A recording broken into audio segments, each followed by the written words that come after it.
Born approximately 175 standard years before the end of the 41st millennium on the agri-world of Tyranids, within the realm of Ultramar, the man who would become Captain Demetrian Titus began as all Ultramarines do, tested, selected, and forged into something far greater than mere humanity. From the fields of the agrarian homeworld to the sanctified halls of the fortress of Hera on Macraga, young Titus underwent the grueling transformation that would remake him into one of the Emperor's finest warriors. The transformation was not merely physical. Where the gene seed of Reboot Guilliman granted him superhuman strength, enhanced resilience, and the ability to fight for days without rest, it was Titus's own character that would define his legend. During his earliest training, he struggled with a fiery temper that, left unchecked, threatened to compromise his effectiveness in battle. Time and again, only his natural fighting prowess saved him from disaster when anger clouded his judgment.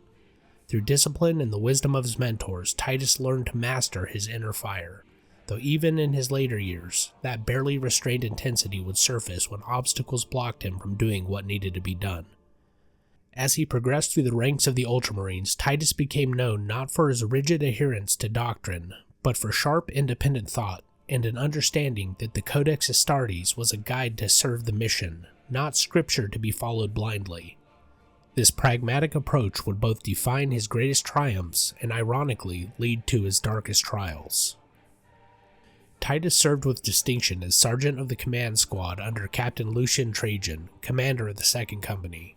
Trajan himself had risen to the honored position following the promotion of Severus Agamemnon to the 1st Company captain, a promotion earned when Sol Invictus fell during the legendary battle for Macraga more than 250 years before the Great Rift's opening. Trajan had previously served as 1st Sergeant under Agamemnon, and upon his promotion to captain he selected Titus to serve in his command squad.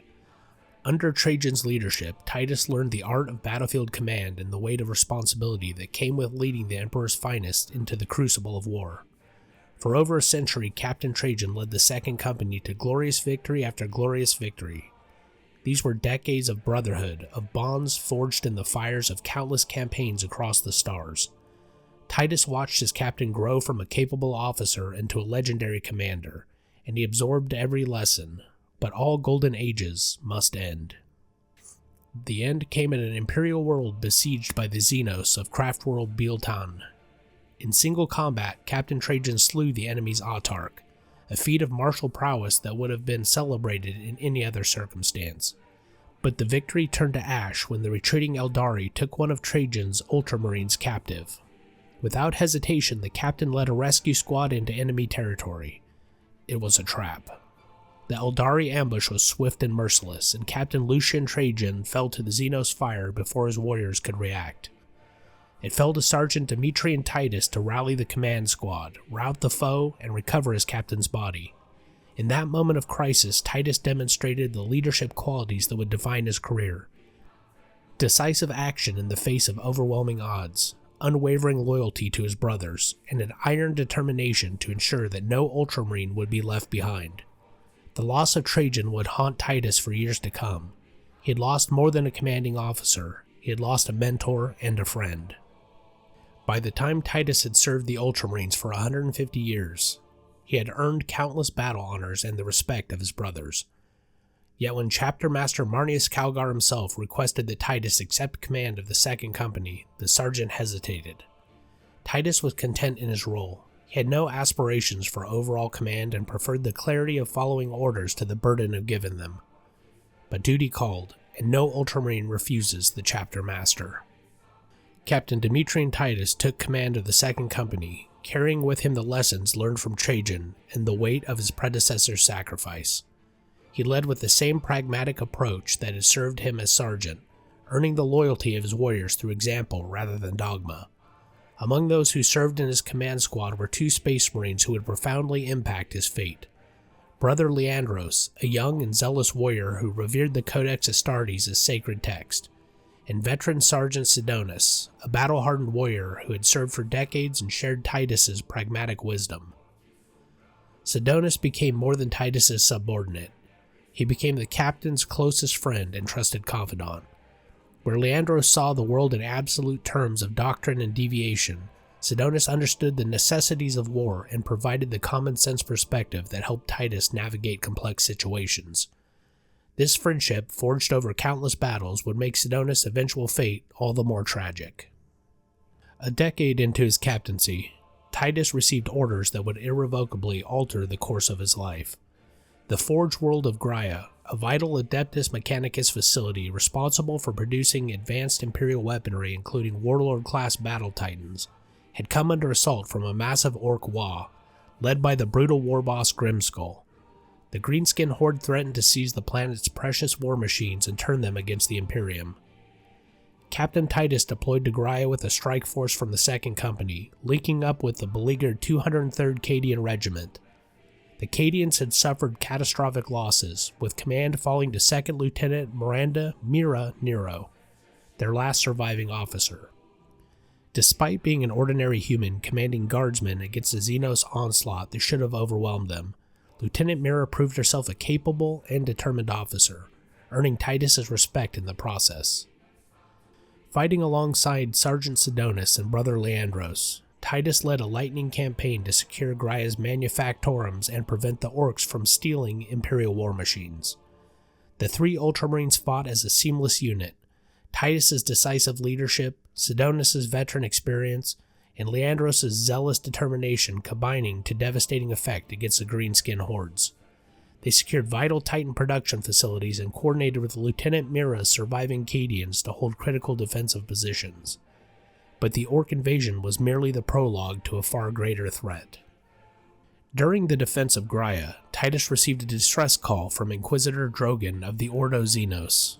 The Inquisitor claimed to possess a weapon capable of destroying the orc invasion. The Psychic Scourge, an experimental warp-powered device that required only a power source to activate. The power source in question was stored deep within a reactor beneath one of Graia's manufactorums, surrounded by orcs and radiating dangerous levels of warp energy. Against all caution and despite the obvious risks, Titus led Sidonus and Leandros to retrieve the power source.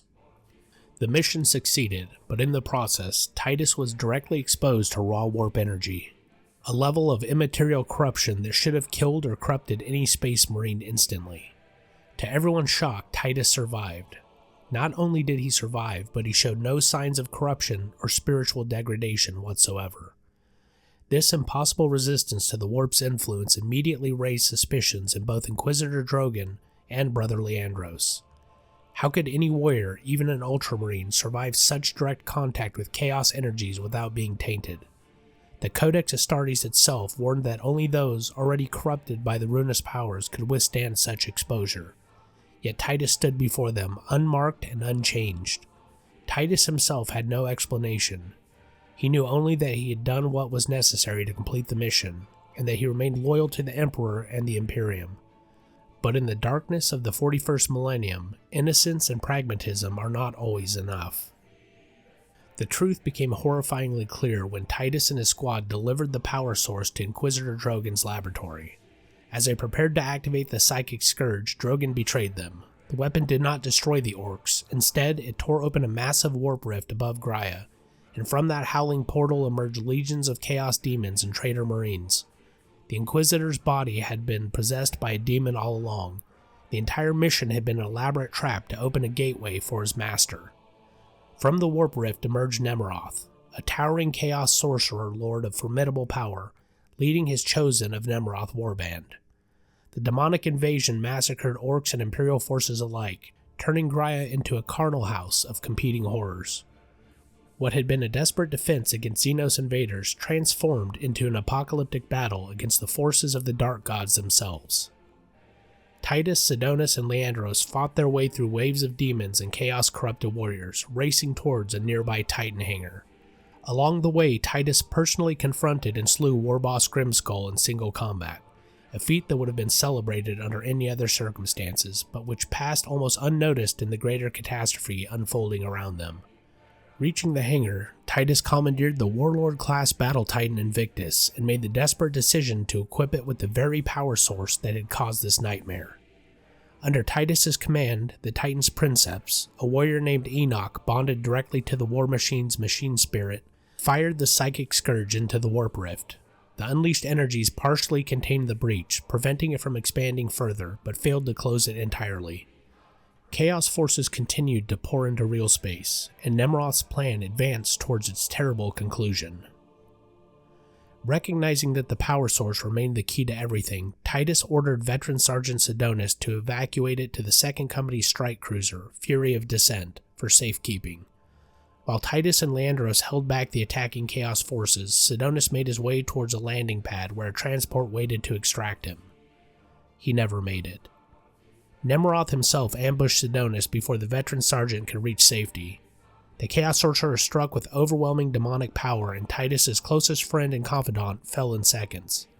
The loss hit Titus with the force of a physical blow.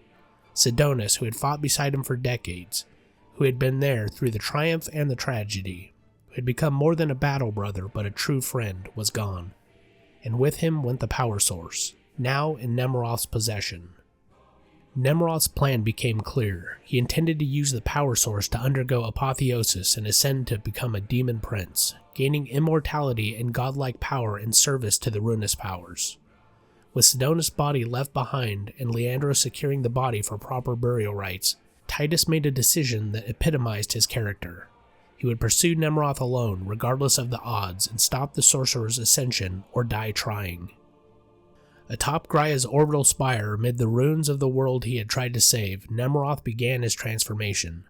The power source blazed with stolen warp energy as the sorcerer's body began to twist and reshape itself, demonic essence flooding into mortal flesh. Had the ritual completed, a new demon prince would have been unleashed upon the Imperium, a catastrophe that would have doomed not just Graia, but potentially entire sectors. Titus arrived as the transformation reached its apex. Without hesitation, without fear, the Ultramarines captain launched himself at the ascending sorcerer and tackled him off of the spire. Captain and would-be demon prince plummeted through Graia's atmosphere in a desperate struggle, locked in mortal combat thousands of feet above the planet's surface. In that fall, Nemeroth made his final offer. The sorcerer promised Titus power, survival, a place in the service of the Chaos Gods who would value his strength and pragmatic approach to war. The Dark Gods would reward what the Imperium condemned. All Titus had to do was surrender, to accept the inevitable corruption that his warp resistance supposedly proved. Titus's response became the defining statement of his character. Nothing you say can tempt me from the path of honor, or prevent me from avenging my battle brothers. They crashed to the spire's base in an explosion of ceramite and demonic essence. Through skill, determination, and sheer refusal to yield, Captain Titus slew the Chaos Sorcerer, Lord Nemeroth, before the transformation could complete. With his last strength, Titus shattered the Psychic Scourge's power source. The resulting explosion of raw warp energy finally sealed the rift, ending the demonic invasion of Graia. Once again, Titus stood in the epicenter of a massive warp energy discharge, and once again he emerged unscathed and uncorrupted. He had saved Graia, destroyed a Chaos Sorcerer Lord, prevented the birth of a demon prince, and closed a major warp incursion. By any measure, Captain Demetrian Titus was a hero of the Imperium. But that would not be how his story was told. As the dust settled on Graia and Imperial forces began the long process of securing the devastated world, a new inquisitorial delegation arrived. Led by Inquisitor Jerome Thrax of the Ordo Malleus, they came to debrief the defenders and assess the demonic incursion. It should have been a routine matter. Titus had, after all, saved the planet and destroyed the primary threat. But Brother Leandros, the young warrior who had fought alongside Titus throughout the campaign, made a fateful decision. To Leandros, the Codex Astartes was not merely a tactical guide, but sacred scripture, and its warnings about chaos corruption were absolute. The Codex stated clearly that only those already tainted by ruinous powers could survive exposure to the warp. Titus had not merely survived one exposure, he had emerged unharmed from 2 massive warp energy discharges. To Leandros' rigid interpretation, this was not a miracle or a sign of incredible purity, but proof of hidden corruption. Leandros reported his captain to Inquisitor Thrax for suspected heresy. The irony was profound and bitter.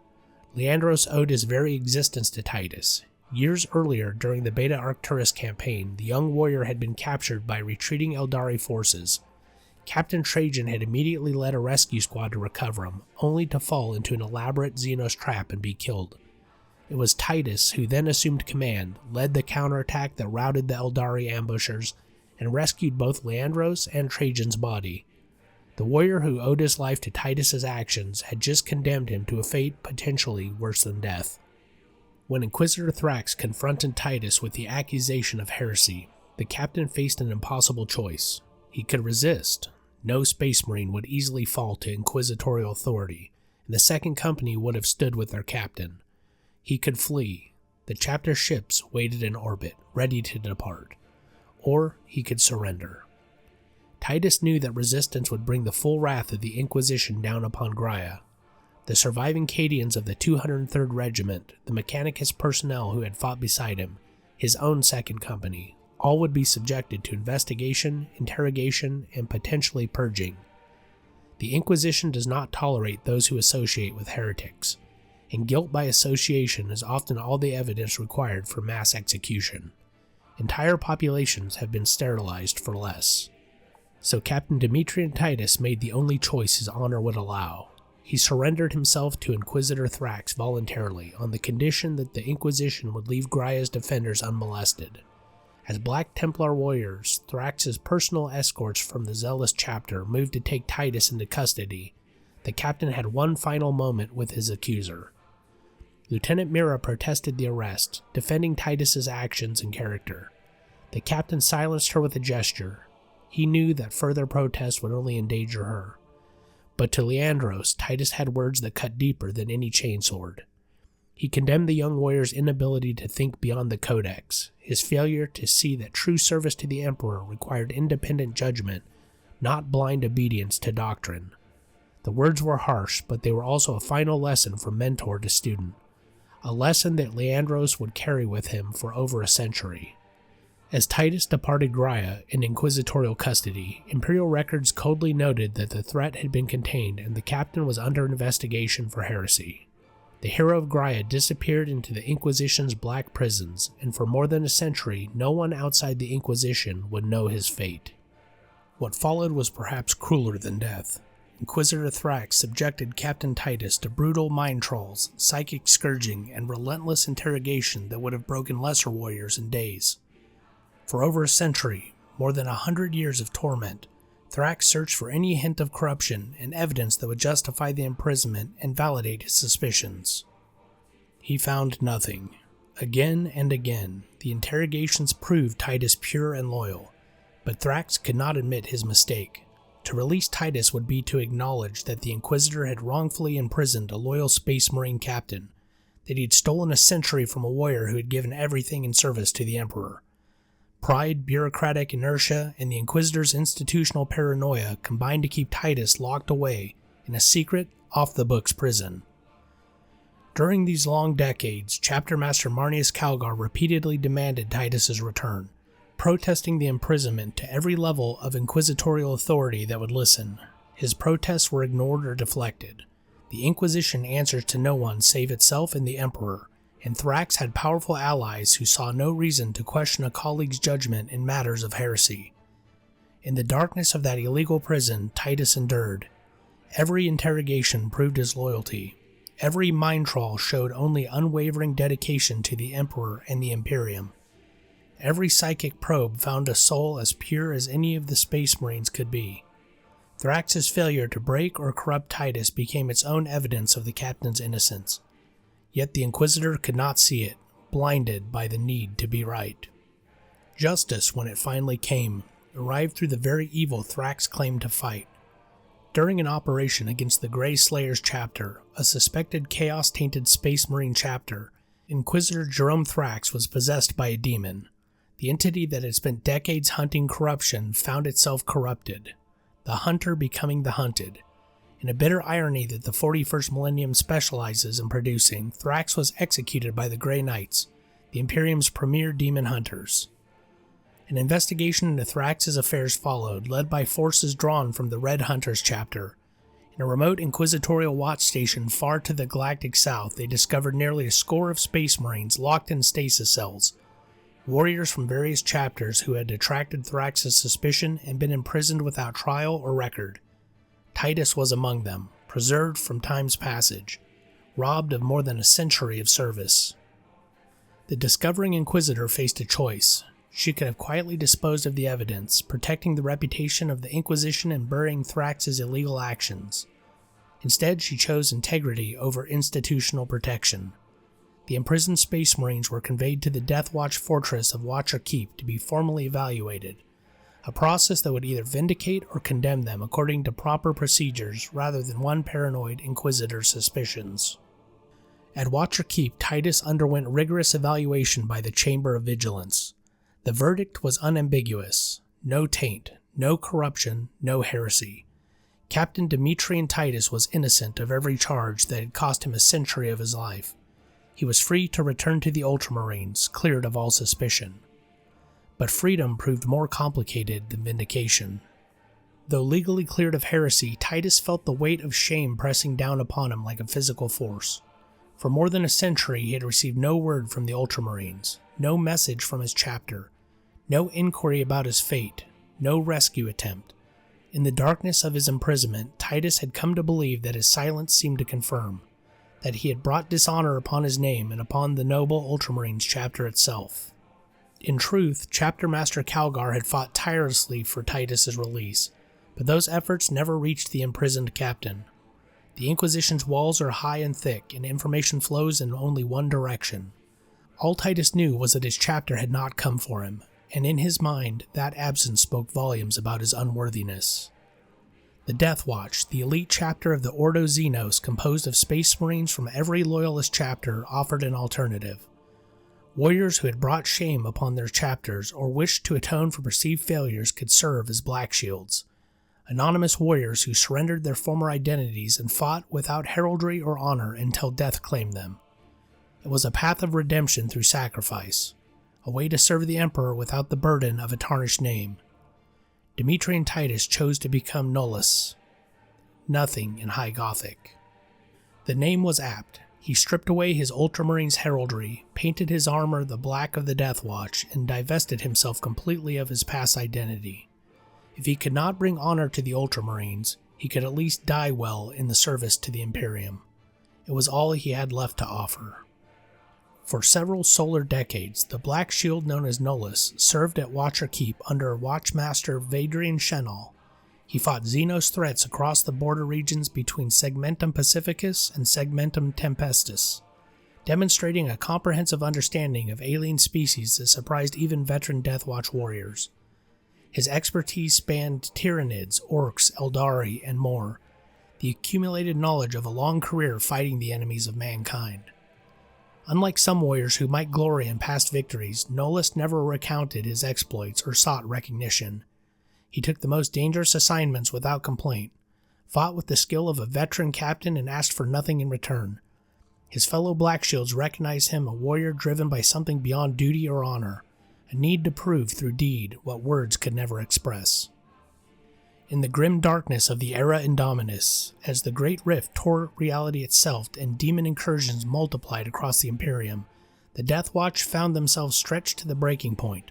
The Fourth Tyrannic War erupted as tendrils of High Fleet Leviathan pushed into the galactic west, threatening to devour world after world. It was against the tsunami of biomechanical horrors that Nullus would finally face his greatest trial, and unknowingly his salvation. When the Recidious system sent out desperate astropathic cries for aid, the Deathwatch responded. The system's jungle world of Kadaku had become overrun by Tyranids. A Leviathan splinter fleet had descended upon the planet with the inevitability of a predator finding wounded prey. Archmagos Nozick Beta 12 of the Adeptus Mechanicus had called for help to protect a classified project designated Project Aurora, and the resources required to extract such valuable research made surgical precision necessary rather than the typical solution of orbital bombardment. Nullus deployed as part of Kill Team Caesarion, a squad of elite Xenos hunters drawn from multiple chapters. Alongside him fought Brother Ulfar of the Space Wolves, a grizzled warrior whose pack tactics complemented the team's operations. Brother Kelstros of the Blood Angels, whose fury in close combat was legendary even among the Deathwatch. Brother Baron of the Black Templars, whose zealous hatred of the alien matched his skill with blade and bolt, and Brother Darius of the Dark Angels, taciturn and deadly in equal measure. Their mission was clear if suicidal: deploy an incendiary virus bomb via an orbital launcher, detonating it in Kadaku's stratosphere. The resulting firestorm would sweep across the planet's upper atmosphere, killing millions of Tyranid organisms before they could adapt to the pathogen. It would buy time for evacuation and potentially save the Recidious system from consumption by the Hive Fleet's advanced elements. The mission required getting the bomb to the launcher, activating it, and surviving long enough for the pathogen to take effect, a task that would require every ounce of the team's skill and experience. Kill Team Caesarian's Corvus Black Star transport screamed through Kadaku's atmosphere towards the objective. They never made it. A swarm of gargoyles, winged Tyranid organisms that filled the sky like a living cloud, descended upon the gunship with horrifying coordination. The flying bioforms tore at the transport's hull, ripped through its engines, and dragged Space Marines from the craft as it tumbled toward the jungle below. Brother Baron managed to remain aboard the crashing Corvus, but the others were thrown clear or dragged out by the gargoyles. They fell separately across kilometers of hostile jungle, each landing in a different sector surrounded by endless waves of Tyranid organisms. Cut off from each other, unable to regroup, the members of Kill Team Caesarian fought desperate battles against overwhelming odds. One by one they fell. Brother Ulfar torn apart by hormagaunts that overwhelmed even his formidable close combat skills. Brother Kelstros drained by a lictor's feeding tendrils after a battle that left dozens of Tyranid corpses in its wake. Brother Darius buried beneath a tide of termagants whose sheer numbers proved more lethal than any individual organism. Brother Baron crushed by a carnifex that smashed through the wreckage of the Corvus Blackstar to reach him. Nullus fought on alone, through jungle and ruin against hordes that should have overwhelmed 100 Space Marines. He pushed towards the orbital launcher facility. He carried the virus bomb through swarms of gaunts, past prowling lictors, under the shadow of circling gargoyles. Every step cost him blood, every meter gained required another impossible feat of martial prowess. But he was Captain Demetrian Titus, though he no longer bore that name, and he had never surrendered in the face of impossible odds. Against all probability, Nullus reached the launcher. With hands that barely responded to his commands, ceramite armor cracked and rent. He loaded the virus bomb and initiated the firing sequence. The weapon streaked in Kadaku's upper atmosphere and detonated, releasing its pathogen across the sky. Millions of Tyranid organisms died in the initial release, their bioforms unable to adapt quickly enough to the engineered plague. But the Tyranids adapt. Always they adapt. Even as organisms died by the millions, the hive mind processed the threat and began generating resistant strains. The virus bomb had bought time, hours, perhaps a day, but it would not stop the invasion, and its creator would not live to see even that limited victory. As Nullus staggered away from the launcher, a massive shape emerged from the jungle. A carnifex, a living tank of chitin and rage, had been drawn by the sounds of combat. These monstrous creatures were among the Tyranids' most fearsome bioforms, capable of tearing through fortifications and crushing Space Marines with contemptuous ease. In his current state, wounded and exhausted, Nullus had no chance against such a foe. The carnifex charged. Nullus raised his bolter, knowing it would not be enough. The creature's crushing claws descended, and the world exploded into pain. Ceramite armor that had withstood bolt rounds and power weapons shattered like pottery. Enhanced bones that should have been unbreakable cracked and splintered. Augmented organs designed to keep a Space Marine fighting through injuries that would kill a normal human 10 times over began to fail, one by one. Nullus, Demetrian Titus, lay broken in the Kadaku jungle, his life bleeding out into the alien soil. Around him, more Tyranids approached, drawn by the scent of prey. He had completed his mission, bought time for humanity, but he would not see the result of his sacrifice. As darkness crept in at the edges of his vision, he began the final prayer of a dying Space Marine. "Emperor, I commend my soul to you." He never finished the prayer. Across the system, aboard the strike cruiser Righteous Fury, Varro Tigurius, chief librarian of the Ultramarines and one of the Imperium's most powerful psychers, felt something impossible. As his vessel translated from the warp into real space at the edge of the Recidious system, his witch sight pierced the veil between dimensions and detected a familiar soul sign in the local immaterium. Even as the Tyranid's shadow in the warp began to cloud his psychic perception like cataracts over ancient eyes, Tigurius recognized the distinctive spiritual signature of a warrior he had known over a century ago. It was impossible. Dimitri and Titus had been taken by the Inquisition more than 100 years ago and never heard from again. The chapter had assumed him dead or permanently lost to the Inquisition's black prisons. Yet here, in this besieged system on the far side of the galaxy, Tigurius detected that same soul, faint, flickering like a candle in a storm, but unmistakably Titus. The Righteous Fury had been Titus's ship during his captaincy, the vessel that had borne him and Captain Trajan before him to countless battles. That it would be his ship, guided by Tigurius, that would find him after so long was either fate or the Emperor's will. In the 41st millennium, the distinction is meaningless. Tigurius immediately ordered a maximum speed deployment to Kadaku. The Ultramarines' first company, including First Captain Severus Agamen himself, prepared for immediate combat drop. The Righteous Fury and its accompanying fleet broke orbit and raced towards the embattled world, their Thunderhawk gunships loading even as the ships maneuvered. Tigurius's elite formation, known as the Soulblade, struck Kadaku like a cerulean thunderbolt from the heavens. Where the Deathwatch had deployed as a precision instrument and been shattered by overwhelming numbers, the Ultramarines came as an armored fist with all the resources of a first company deployment. Thunderhawks screamed through the atmosphere, gunning down swarms of gargoyles with expert precision. Drop pods slammed into the jungle, disgorging Terminator-armored veterans who immediately established killing zones with devastating firepower. The Ultramarines fought with the carefully owned discipline of warriors who had specialized in battling Tyranids for centuries. Every battle brother knew the optimal kill zones for each bioform type, the vulnerable points in chitin armor, the tactics required to prevent the hive mind from adapting to their strategies. They carved through the Tyranid swarm with brutal efficiency, establishing a perimeter around the fallen Deathwatch warriors. But they arrived too late to save Kadaku itself. The world was lost, its population either consumed by the Tyranids or evacuated by the beleaguered Imperial forces. The Ultramarines could only recover their fallen brothers and extract the Deathwatch survivors from the doomed planet. Every Black Shield save one was located and brought to the Thunderhawks for evacuation. The exception was Nullus. He lay in a crater carved by the Carnifex's attack, his armor shattered, his body broken beyond even a Space Marine's ability to survive. Blood pooled beneath him, too much blood for any living thing to have lost. By all medical logic, he should have been dead before the Ultramarines ever entered the atmosphere.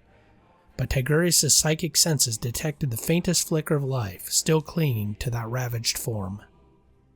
Aboard the battle barge Resilient, in the sterile confines of the apothecary and surgical bays, Chief Apothecary Cornelius examined the broken warrior known as Nullus.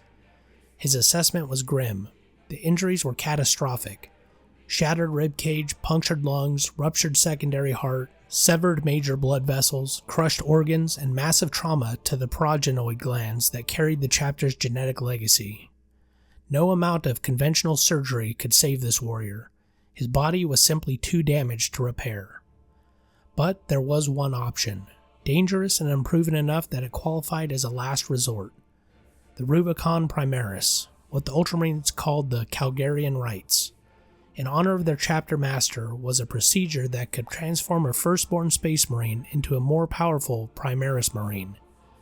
The process involved implanting additional organs, enhancing existing augmentations, and fundamentally restructuring the warrior's physiology. It was agonizing, risky, and had claimed the lives of experienced Space Marines in perfect health. Chapter Master Marnius Calgar himself gave the order, save Titus at any cost. The same chapter master who had fought for over a century to secure the captain's release, who had never stopped protesting his imprisonment, who had never given up hope that his missing officer would return. Calgar would not lose Titus again, not when fate had finally brought him home. The surgery lasted hours. Apothecaries worked with desperate precision, implanting the Primaris organs even as they repaired catastrophic injuries. The Belisarian furnace to regulate his metabolism in extremis, the sinew coils to enhance his already formidable strength, the Magnificat to boost his hypno-indoctrination effectiveness. Each new organ was a gamble. Would the dying warrior's body accept the augmentation, or would the additional stress finally push him beyond the point of no return? Demetrian Titus survived. He endured the Rubicon Primaris with the same stoic determination that had carried him through Inquisitor Thrax's century of torture, through the battlefields of Graia, through every impossible trial that had defined his life. When he finally opened his eyes in the recovery chamber, he was no longer merely a space marine. He was Primaris, stronger and more resilient than ever before. When Titus awoke aboard the Resilient, his first visitor was a figure in black armor bearing the skull-faced helm of a chaplain, one of the Ultramarine spiritual shepherds responsible for guiding warriors in matters of faith and duty. The chaplain's words were carefully measured, delivering news that would reshape everything Titus believed about his situation. First came the news Titus expected. His desire to return to the Deathwatch would not be honored. But then came the revelation that changed everything. The Inquisition had officially declared him free of Chaos Taint. He was innocent, vindicated, cleared of all charges. There had never been any heresy, never any corruption. His century of imprisonment had been built on paranoid suspicion rather than evidence, and even the Inquisition now acknowledged this truth. But freedom came with obligation. Chapter Master Calgar had personally ordered that Titus be saved, had authorized the risky Rubicon Primaris procedure specifically to preserve his life. The same chapter master who had fought for his release now demanded that Titus return to his chapter and regain their favor. The debt of honor was clear. Titus owed Calgar and the Ultramarines his service, and he would not escape that obligation by hiding behind a black shield. The chaplain imposed one critical restriction. Titus must keep his past a secret. The shame of his imprisonment, the century lost to false accusation, the time spent as a black shield, these things would remain private knowledge shared only with the chapter's leadership. To the rest of the Ultramarines, Titus would simply be a veteran returning after an extended absence. This secrecy served multiple purposes. It protected Titus from judgment by those who might question his loyalty. It prevented the Inquisition's error from becoming public scandal, and it allowed the warrior to rebuild his reputation based on current deeds rather than past trials. Lieutenant Demetrian Titus. The rank felt like a demotion after having commanded the second company as a captain, but Titus understood the necessity. More than a century had passed since he left the Ultramarines, a century during which new captains had been appointed, new command structures established, new warriors had earned their positions through valor and service. He could not simply walk back into his old command as if no time had passed.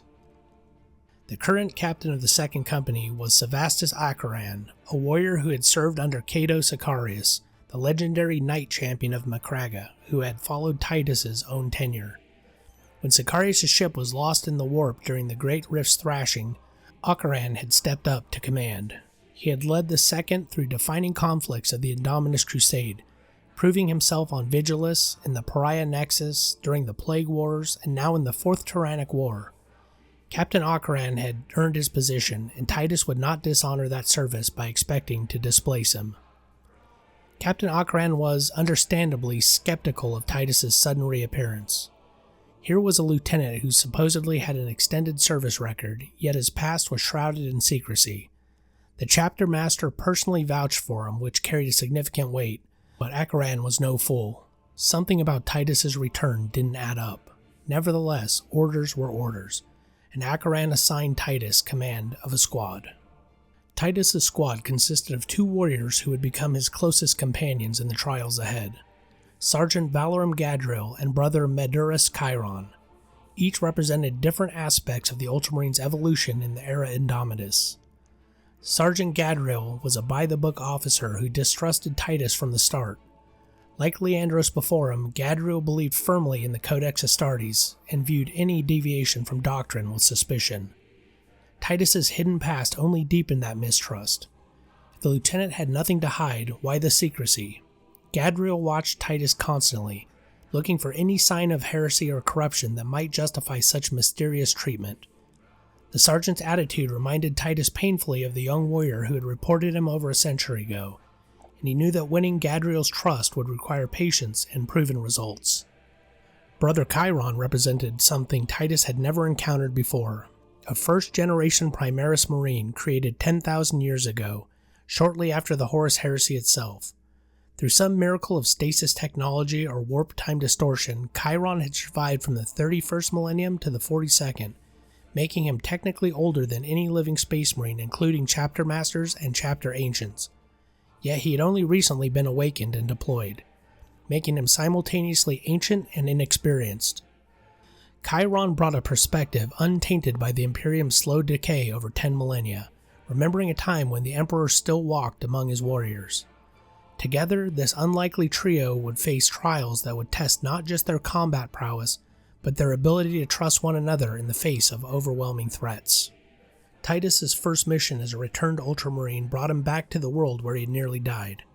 Captain Acheran informed him that the Second Company was conducting a planet-wide evacuation of Kadaku's remaining human population.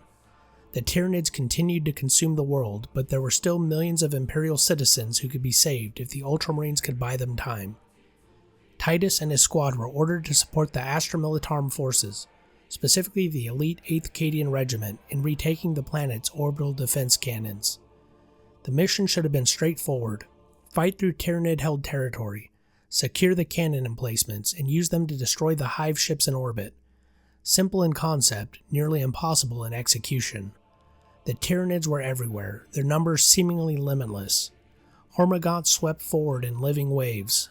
Termagant swarms filled the air with bioweapon fire.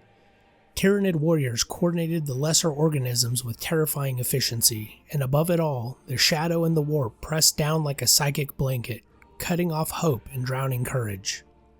Titus led his squad through this nightmare with the skill of a warrior who had commanded companies in battle. Gadriel began to see that whatever secrets the lieutenant kept, his combat expertise was beyond question. Chiron's ancient perspective provided unexpected tactical insights.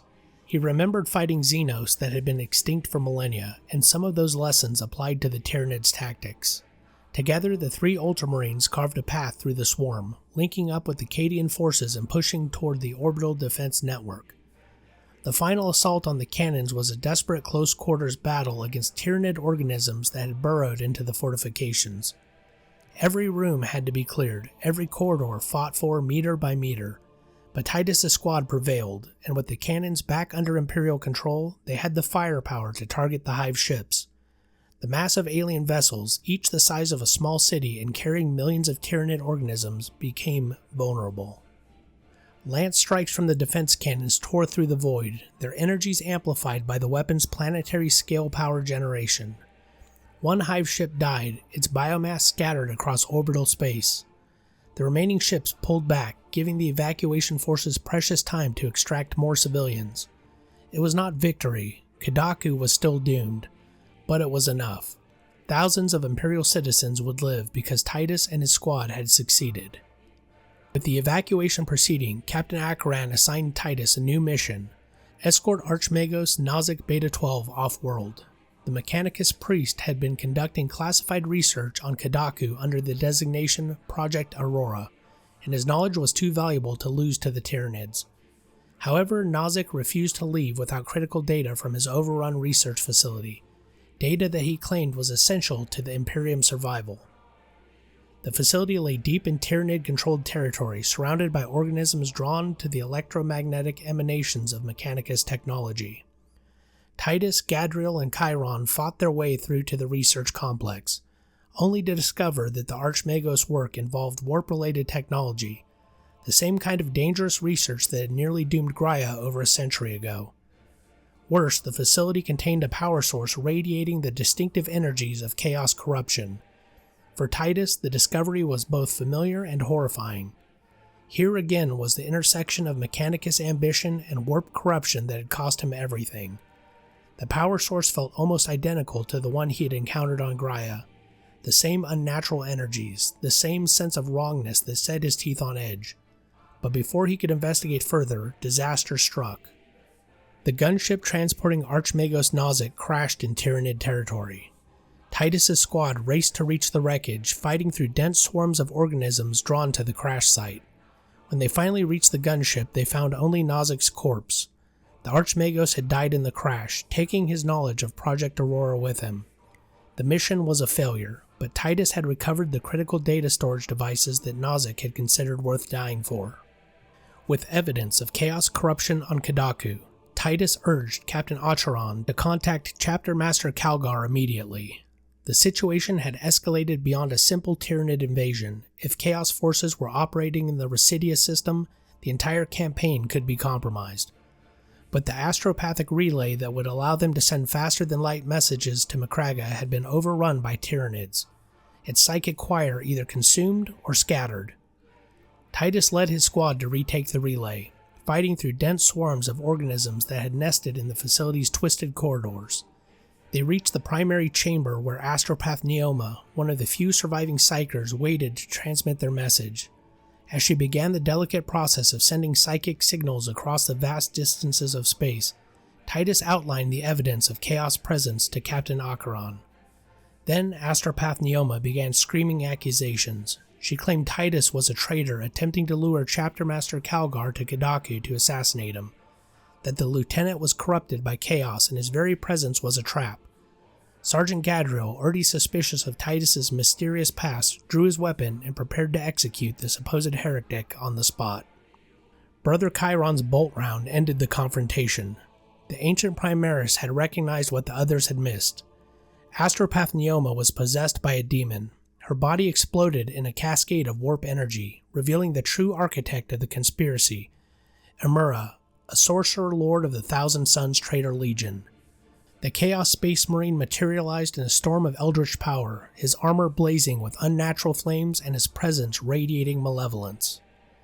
Titus and his squad engaged the sorcerer in desperate close combat, but Amura was far beyond their capacity to defeat. He wielded powers that bent reality itself, summoning demon fire and warping space to avoid their attacks. Before they could land a killing blow, the Sorcerer Lord escaped through a warp portal, but not before revealing critical information. The Thousand Suns had appeared throughout the Recidious system, and their primary focus was the cemetery world of Demarium, where Project Aurora was based. Aboard the Resilient, Captain Acheran briefed Titus on the full scope of the crisis.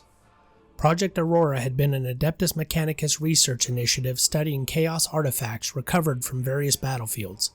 Specifically, they were attempting to understand and potentially weaponize warp-corrupting technology. The power source Titus had encountered in the research facility was one of these artifacts, its energies being analyzed and cataloged. For Titus, the revelation was devastating. Project Aurora's power source was connected to the psychic scourge from Graia, possibly even the same artifact. The Mechanicus had recovered it from Graia's ruins after the battle and transported it to the Recidious system for further study. For over a century, Titus had believed that he had destroyed that cursed device when he shattered it atop the orbital spire. Instead, it had been collected like any other piece of battlefield salvage and given to the tech priests whose curiosity exceeded their caution. Now the Thousand Suns, a traitor legion dedicated to the chaos god Tzeentch and obsessed with forbidden knowledge, sought to claim these artifacts for themselves. If Amura succeeded in seizing the power source, he could use it for any number of catastrophic purposes, opening a permanent warp rift, summoning demonic legions, or achieving apotheosis as Nemeroth had attempted. The nightmare Titus had ended on Graia threatened to repeat itself on an even larger scale. The cemetery world of Demarium was a place of the dead, millions of Imperial warriors interred in vast mausoleum complexes that stretched across the continents. The Mechanicus had hidden Project Aurora's primary facility beneath one of these necropolises, believing that the psychic resonance of so many deceased souls would mask the Chaos artifact's warp signatures. That assumption proved catastrophically wrong when the Thousand Suns arrived in force. Amura and his rubric marines, warriors transformed into animated suits of armor containing only dust and the echoes of their former souls, swept through the research facility with terrifying efficiency. Where the Tyranids killed through overwhelming numbers and biological horror, the Thousand Suns destroyed with precision and sorcery. Their bolt rounds were blessed by dark gods, their movements coordinated by minds that had fought since the Horus Heresy, and their purpose was singular: claim the power source. Titus led the assault to retake the facility, but the Thousand Suns had prepared elaborate defenses. Warp-spawned barriers blocked key corridors. Demon engines prowled the halls, their forms twisted amalgamations of machine and immaterial horror. Rubicon Marines held choke points, with the patience of the undead, their bolters never running dry, their formations never breaking no matter how many fell. The fighting was brutal and close quarters, every room contested, every corridor a killing ground. Gadriel's suspicions of Titus began to erode as he watched the lieutenant fight with a skill and determination that could only come from decades of experience. Chiron's ancient combat doctrines proved surprisingly effective against the Thousand Sons, whose own tactics dated from the same era. Slowly, meter by bloody meter, the Ultramarines pushed deeper into the facility. As Titus's squad reached the central chamber where the power source was stored, reinforcements arrived that changed everything. Chapter Master Marnius Calgar himself had come to Demarium, leading a strike force of the chapter's finest warriors. The sight of the Chapter Master, the legendary warrior who had led the Ultramarines for centuries, who had defended Macragga during the First Tyrannic War, who wore the gauntlets of Ultramar blessed by Rabut Gilliman himself, inspired every Ultramarine present. Calgar greeted Titus with acknowledgement that spoke volumes to those who knew the Chapter Master's reserved nature. Here was not just another lieutenant receiving orders, but a warrior Calgar had personally fought to save and restore. The Chapter Master's presence galvanized the assault, his tactical genius coordinating the scattered Ultramarine forces into a unified strike. But Imra had already reached the power source. In the chamber's center, surrounded by defensive wards and arcane machinery, the Chaos artifact pulsed with malevolent energy. The Sorcerer Lord began channeling its power, pairing a ritual that would create a massive warp rift, not the temporary portal Nemeroth had attempted on Graia, but a permanent tear in reality that would consume the entire Recidious system and potentially spread to neighboring sectors. As the ritual reached its crescendo, reality itself began to tear. The boundaries between the material universe and the immaterium, the roiling chaos stuff of the warp, grew thin and fragile. Imra's consciousness expanded into that screaming dimension, his physical form beginning to transform as demonic essence flooded into him. He had learned from Nemeroth's failure. This time, the ritual would be complete. As Imra froze the Ultramarines in place with chaos sorcery, Calgar was able to break free of the spell. The Chapter Master stormed towards the tear leading into the warp. Titus and his squad were able to follow Calgar into the warp just as the rift closed. They were now trapped in the immaterium. The warp is no place for mortal consciousness. It is a dimension of pure emotion and thoughts, where the laws of physics hold no sway and the malevolent attention of the Chaos Gods can shred a soul in an instant. Yet Titus and Calgar moved through the Nightmare Realm, following Imra to a construct the sorcerer had built within the immaterium, a fortress of solidified thought where he could complete his transformation in relative safety. The battle that followed transcended normal combat. In the warp, will and determination matter as much as physical prowess.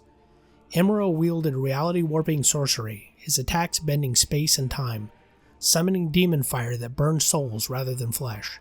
But Titus had faced such power before, on Graia when he fought Nemeroth. This time he was not alone, and the Sorcerer Lord had not yet completed his apotheosis. Together, Titus and Calgar fought with a synchronization born of mutual respect and trust. The Chapter Master's centuries of experience combined with Titus's pragmatic adaptability to exploit every opening in Imra's defenses. The Sorcerer Lord's confidence became arrogance, his certainty of victory became the weakness they needed. Titus delivered the killing blow, his power sword piercing through Imra's arcane protections and into the sorcerer's physical form. As the Thousand Sons warriors died, his warp construct began to collapse, and reality reasserted itself. Titus and Calgar were pulled back into the material universe, emerging into the chamber where the nightmare had begun. With Imra dead, the immediate threat was ended, but the power source remained. As long as it existed, it would attract chaos forces like moth to a flame. The Mechanicus might argue for its continued study, but Titus knew that some knowledge was too dangerous to possess. The artifact had nearly doomed Graia, had cost him a century of his life, had brought the Thousand Sons to the Recidious system, and would continue to pose a threat as long as it existed. Chapter Master Calgar agreed. With the full authority of his position, he ordered the power source destroyed, not studied, not contained, not transported for safekeeping, but annihilated beyond any possibility of recovery. Titus was given the honor of carrying out the execution. With melted charges set around the chamber and the power source exposed, Titus triggered the detonation. The ancient artifact, whether it had originated on Graia or been found elsewhere, was finally destroyed in an explosion of purifying flame. The warp energies it contained dissipated harmlessly into the void, denied the catastrophic release they had threatened. For Titus, the moment brought a measure of closure. The cursed device that had defined so much of his suffering was gone. The ghost that had haunted him since Graia was finally laid to rest.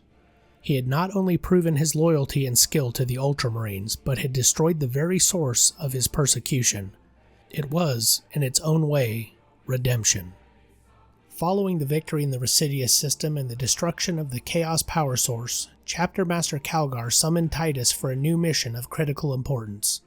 As Titus prepared to depart, he had one final encounter that would reveal the true extent of his complicated past. Chaplain Quintus, the spiritual shepherd who had counseled Titus upon his reawakening aboard the Resilient, who had ordered him to keep his past secret and prove himself to the chapter, stopped him before departure. The chaplain reminded Titus that while he had proven himself in battle, the stain of suspicion never truly fades. If Titus ever showed another sign of heresy or corruption, Quintus would personally execute him without hesitation. Then Chaplain Quintus removed his skull-faced helmet. The face beneath was older, more scarred than Titus remembered, but unmistakable. Brother Leandros, the young warrior who had reported him for heresy over a century ago, whose zealous adherence to the Codex Astartes had cost Titus everything, stood before him as chaplain of the Ultramarines. The warrior who had condemned him now held spiritual authority over the chapter, and would be accompanying Titus and Calgar on this new mission. The irony was profound and bitter. Leandros had been promoted, had risen to a position of honor and authority, while the innocent Titus had suffered a century of torment and decades of self-imposed exile. Yet there was no satisfaction in Leandros' revelation, no gloating or vindication, only the same rigid certainty that had defined him over a century ago, the unwavering belief that any deviation from absolute purity must be monitored and, if necessary, purged. Titus said nothing. What could he say? The past could not be changed, and Leandros had clearly never wavered in his convictions. As they prepared to depart on Calgar's mission, Titus understood that his path of redemption was far from complete. The chapter master trusted him, his squad mates had learned to respect him, and his deeds spoke louder than any accusations. But the shadow of suspicion would follow him still, embodied in the watchful gaze of the chaplain who had once been his brother-in-arms. The victory in the Recidious system earned Titus recognition and, more importantly, respect.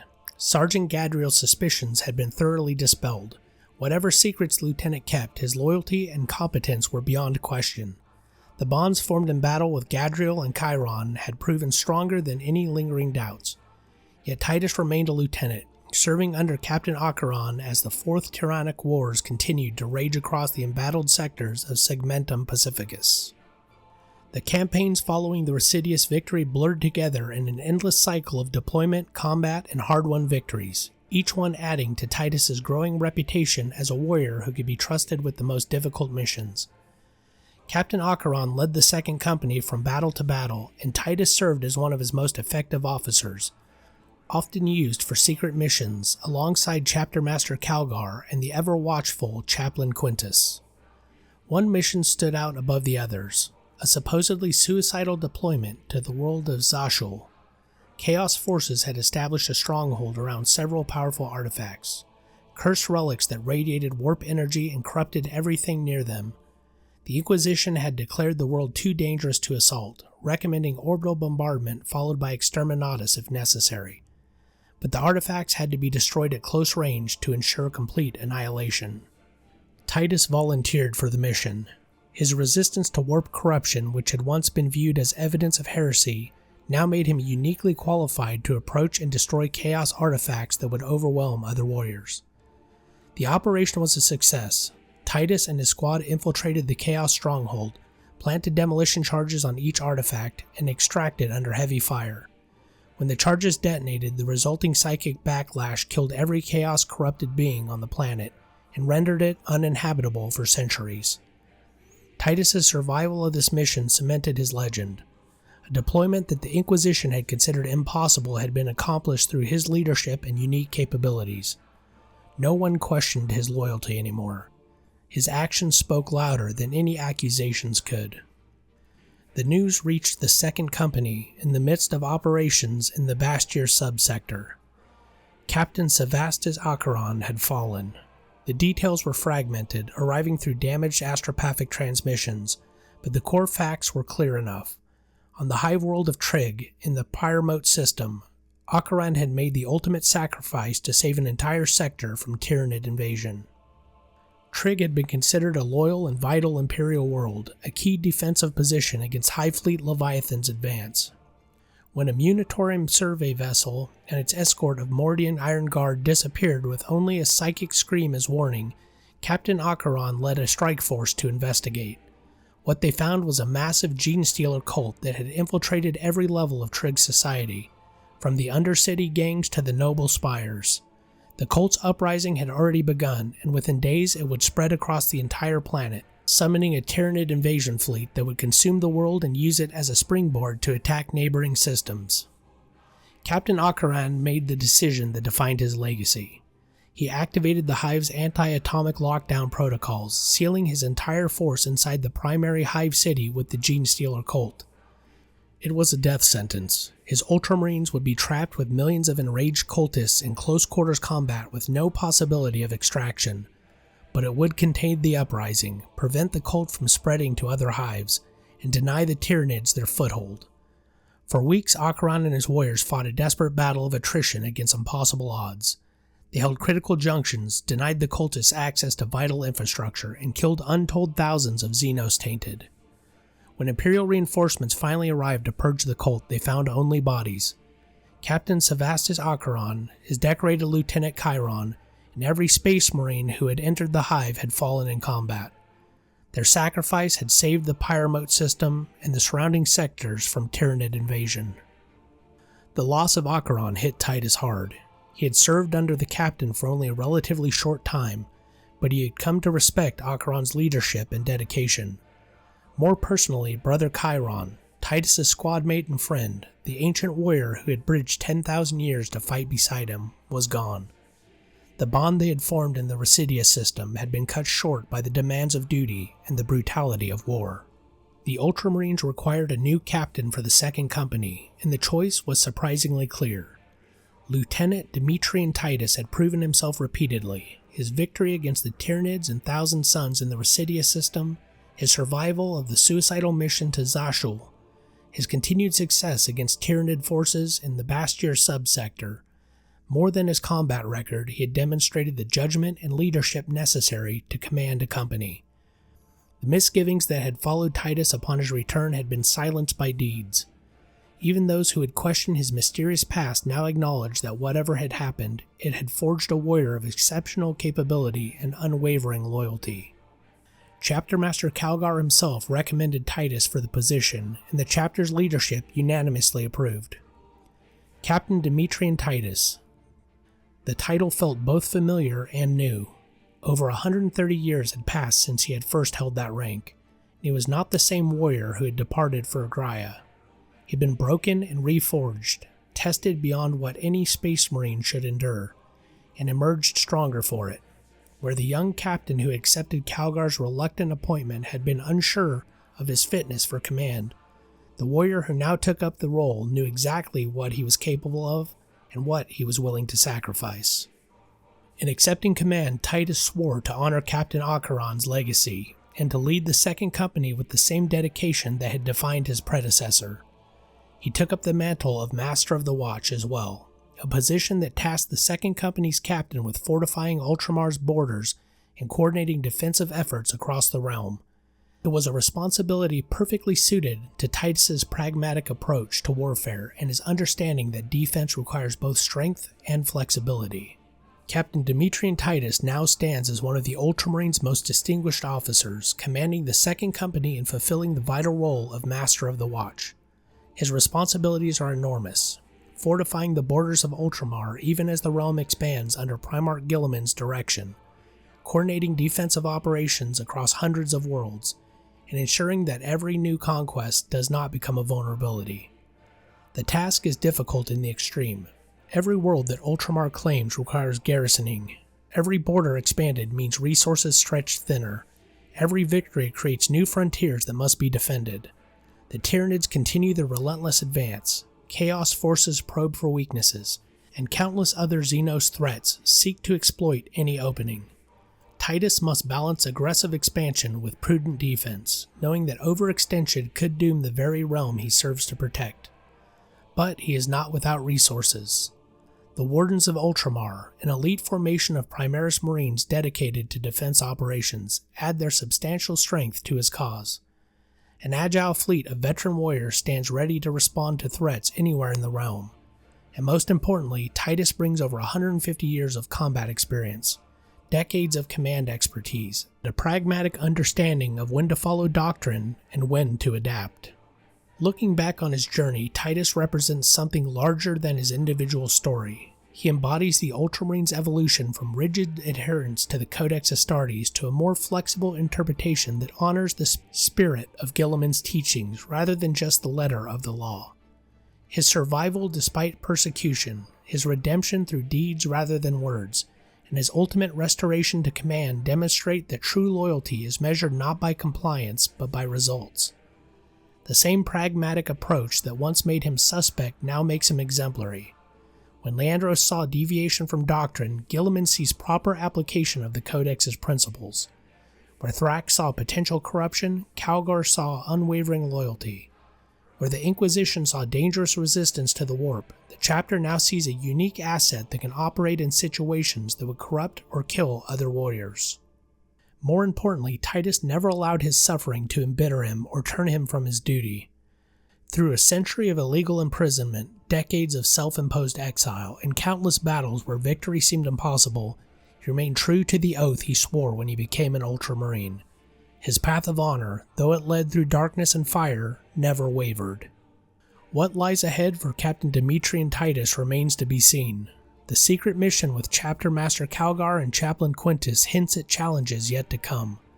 The Fourth Tyrannic War shows no signs of ending, and the Tyranids' hunger is eternal.